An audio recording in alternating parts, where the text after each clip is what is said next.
Thanks, Alex. Again, I'm so glad for our live musicians that are with us. Thank you.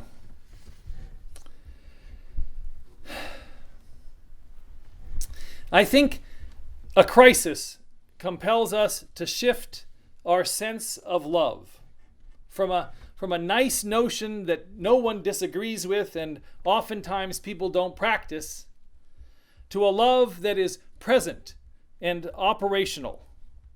It's a tool we work with and hold on to. Love starts to live up to its potential in a crisis. There are examples of this operational love. Medical providers across the globe are showing up to help others. They are threatened with becoming infected as a result of their work, and nonetheless, they are committing themselves to show up. You've probably seen a video of some form with a crew of firefighters or others lined up outside on the street, applauding the hospital technicians within the hospital, the nurses, the doctors, and the technicians all inside. They are claiming that those are the people who are the heroes in today's world. Sure, it's a job those medical providers do, but to do that job in this time demands a dedication fueled by love. And I think a profound love for the folks who are suffering. And that, for me, is love living up to its potential in a crisis. Sharon Senegal, a community organizer in Long Beach, California, says she created the Coronavirus Long Beach Community Support Group not long after experiencing her own COVID-19 scare.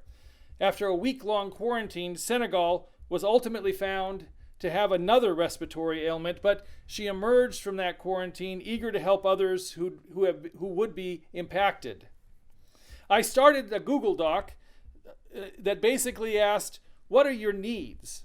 And what can you pay forward?" said Senegal. After learning that some local food banks had shuttered recently and others were short on donations and volunteers, she immediately enlisted a team of neighbors to collect food for those who needed it. The neighborhood associations got behind us on it, she said, and we took donations from people and cleaned them up and repackaged them and delivered them, says Senegal. You just have to hit the pavement.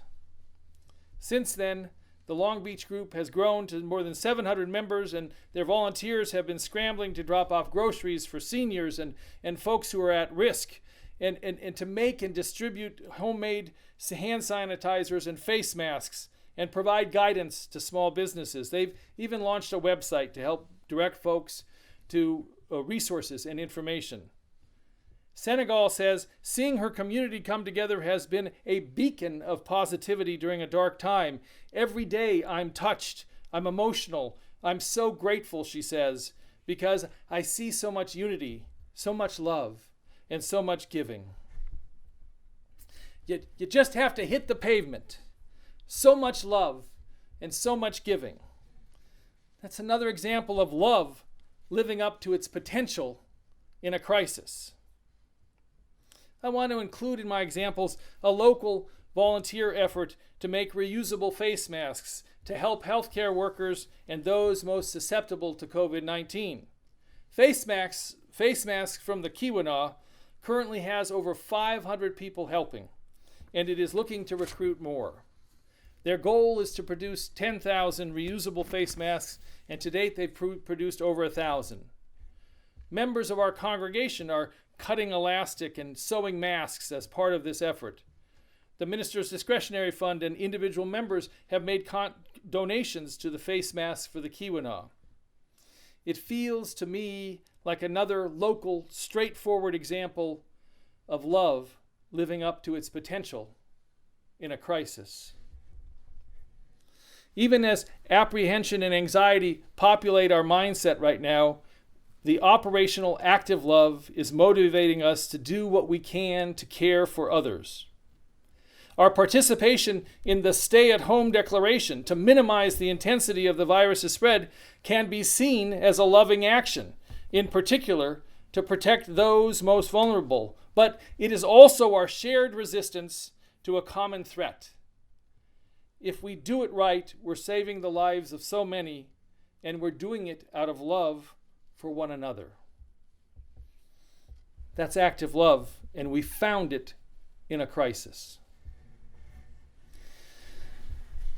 At our Wednesday evening service, we talked about what we thought might be enduring changes in the way we live our lives after the virus is no longer an immediate threat. A few people mentioned the use of technology would be changed, like this Zoom meeting is an example. Another couple people mentioned the continued reduction in carbon emissions and the possibility of a cleaner environment. Some folks said, we're creatures of habit, and we might pretty much just return to our old normal. And one person offered that it takes 28 days for us to form new habits, and she was sure we were going to come out of this with at least a couple new habits. So I've been thinking about love as a new habit. The idea of love living up to its potential in a crisis, well, could we be building new habits of love at the same time? Or are we just confirming love's potential during this crisis? Or are we converting our way of loving so we continue to lead with love when there's no pandemic? We might show a temporary boost in participation in mutual aid type organizations after the crisis recedes, but what will sustain and support our new love? What can we do? And as I was writing this and thinking about this sermon and the ideas that went into it, I tried to share my thoughts with a member of our fellowship this past week. And she sternly warned me, just don't tell me while I'm staying at home that I should sit on the couch and meditate about love. So whatever you hear from me today, I am not telling you to sit on your couch and meditate on love. I believe, though, our fellowship and our faith is a place to sustain and support our new love. Let me tell you quickly how I got there. We, as a fellowship, have the experience of exploring and working on issues of justice, recognizing systemic oppression, challenging practices of environmental destruction, and becoming welcoming as a congregation and as individuals. And sometimes we might even rally round the thought expressed in Cornel West's pretty famous quote, "Justice is love made public." But for me, I think sometimes we pour out a declaration of justice before we fully brood the love that declaration is meant to be steeped in. I mean, we're pretty capable at intellectually finding our way to call for justice, but it's not our heads driving the loving response in this crisis. It's our wide open vulnerability that finds us in common with each other. How many of us cried as we listened to the Italian neighbors singing to each other from their balconies? That's not in our head, maybe not in our heart. I think it might be rumbling around somewhere in our souls.